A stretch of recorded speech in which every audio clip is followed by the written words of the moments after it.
मजीद अच्छी वीडियोस के लिए हमारे चैनल को सब्सक्राइब कीजिए और इस बेल आइकन को जरूर दबाइए। सन 1980 और सन 1990 की दहाई में पाक व हिंद में परवान चढ़ने वाली नस्लों में शायद ही कोई फर्द ऐसा हो जो इंडियन फिल्म इंडस्ट्री के मायानाज फनकार कादर खां के नाम से नावाकिफ हो।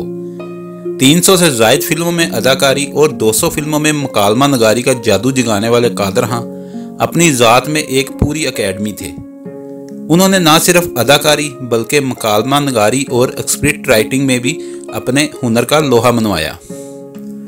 वो एक वर्सटाइल अदाकार थे और किसी एक किरदार या तर्ज अदाकारी पर इक्तफाए करने की बजाय उन्होंने फ़न अदाकारी के हर पहलू पर जोर आजमाई की, चाहे वो मजाक हो या मनफी किरदार, एक हुस्न परस्त शख्स हो या एक बाप। कादर खां इन फनकारों में से थे जो खुद को हर तरह के किरदार में डाल लेते थे। बहुत कम लोग इस बात से वाकिफ हैं कि कादर खां मरहूम का तल्लक काबुल अफगानिस्तान से था और ये तल्लक उनके महसूस और लतीफ़ तर्ज कलाम में भी नजर आता था। कादर खां को भारतीय फिल्म सनत में मुतारफ दलीप कुमार ने कराया था। इससे पहले वो HM Sadiq college of engineering से बतौर सिविल इंजीनियर प्रोफेसर मुंसलिक हुए थे। उनके फनी कैरियर का आगाज सन 1970 की दहाई में बतौर फिल्म नगार हुआ और कुछ अर्सा बाद सन 1973 में फिल्म दाग में अदाकारी के जौहर दिखाए। भारतीय फिल्म सनत के अनगनत अदाकार और हदायतकार आज शोहरत की बुलंदियों पर कादर खां की खूबसूरत मुकालमा नगारी और स्क्रीन राइटिंग की वजह से चमकते दमकते नजर आते हैं। अमिताभ बच्चन और गोविंदा इन मरूफ नामों में से एक हैं जिनको शोहरत कादर खां के कलम ने बख्शी। अकेले अमिताभ बच्चन के लिए उन्होंने कोई 22 फिल्मों में मुकालमा नगारी की, जिनमें शराबी, कुली, लावारस, मुकद्दर का सिकंदर और अमर अकबर एंथोनी जैसी सुपरहिट फिल्में शामिल हैं। इसके अलावा शक्ति कपूर के साथ उन्होंने कमोबेश 100 फिल्मों में मज़ाहिया किरदार अदा किया। शायकीन ने इस फिल्मी जोड़ी को बहुत सराहा। बॉलीवुड में एक वक्त ऐसा भी था कि फिल्मी पोस्टर में हीरो और हीरोइन की बजाय कादर खां और शक्ति कपूर जलवागर होते।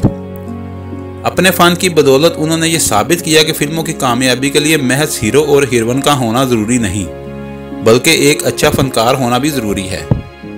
कादर खां के फ़न की डिमांड सिर्फ हिंदी फिल्मों तक ही महदूद नहीं थी, बल्कि साउथ इंडियन फिल्म इंडस्ट्री के बड़े बड़े नाम भी उनकी फनकाराना सलाहियतों के कायल थे और कई साउथ इंडियन फिल्मों के हिंदी रीमेक के लिए उनकी खिदमत हासिल की गई।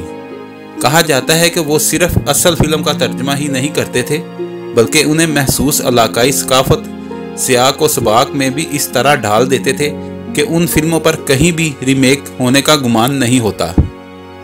कादर खां का फन महज बड़ी स्क्रीन तक महदूद ना था, बल्कि उन्होंने टेलीविजन सीरियल हाय पड़ोसी, कौन है दोषी, मिस्टर धनक्स और हंसना मत में भी मज़ाहिया किरदार अदा किए। कादर खां ने सन 1982 और सन 1993 में बेहतरीन मुकालमा नगार, जबकि सन 1991 में फिल्म बाप नंबरी बेटा 10 नंबरी के लिए बेहतरीन कॉमेडी का फिल्म फेयर अवार्ड जीता।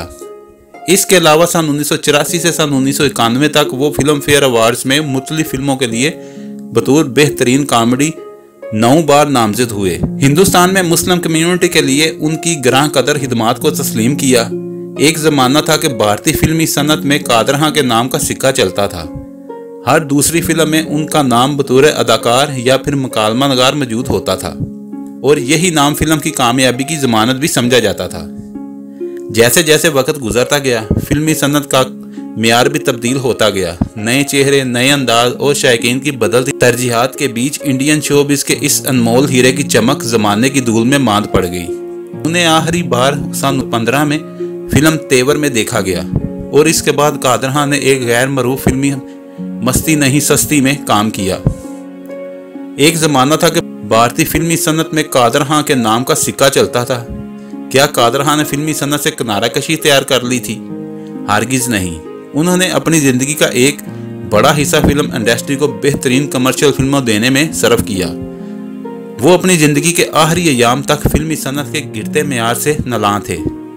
वो प्रोड्यूसर्स, डायरेक्टर्स मनमोहन देसाई और प्रकाश मेहरा के साथ फिल्म इंडस्ट्री में गुजारे अपने वक्त को याद करते और उन दोनों हजरात को अपना उस्ताद घर मानते थे।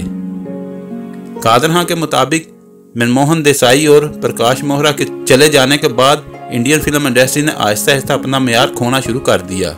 नतीजन इंडस्ट्री के बदलते रुझान से उनका दिल उकता गया और उन्होंने किनारा कशी इख्तियार कर ली। बहरहाल दिल में इंडस्ट्री में दोबारा शमूलियत की ख्वाहिश बस्तूर कायम रही, जिसका जिक्र बार वो अपने करीबी दोस्तों से करते रहे। कादर खान एक रिवायत पसंद इंसान थे। यही वजह है कि फिल्मों के साथ साथ जिंदगी के दीगर पहलुओं को भी महसूस जाविये से देखते थे। फिल्म इंडस्ट्री के बदलते मेयार के पेश नज़र फिल्म साजान थे दामन कतराने लगे और इसी बात से वो नहायत ही दिल गिरफ्तार हो गए। फनकार का वजूद, उसका फन और रूह उसके मद्दाह होते हैं। जब जिस्म का साथ रूह छोड़ जाए तो महज एक बेजान लाश के और कोई बाकी नहीं रहता। कुछ ऐसा ही हाल मरहूम कादर खान का भी हुआ। अपनी कम मायगी और तन्हाई का एहसास उनकी सेहत पर असरअंदाज होने लगा और इलाज की गरज से उन्हें कनाडा मुंतकिल कर दिया गया।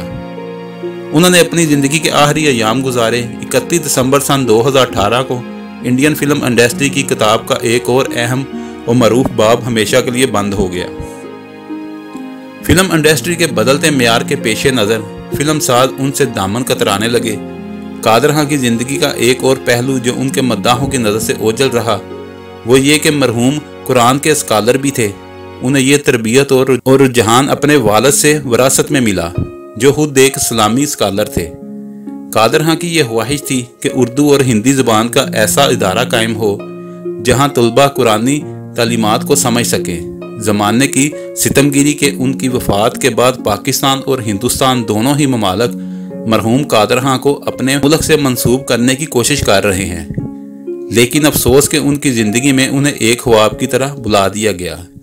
अगर आपको हमारी वीडियो अच्छी लगी है तो इसको लाइक और शेयर करें और हमारे चैनल को सब्सक्राइब करना ना भूलिए। शुक्रिया।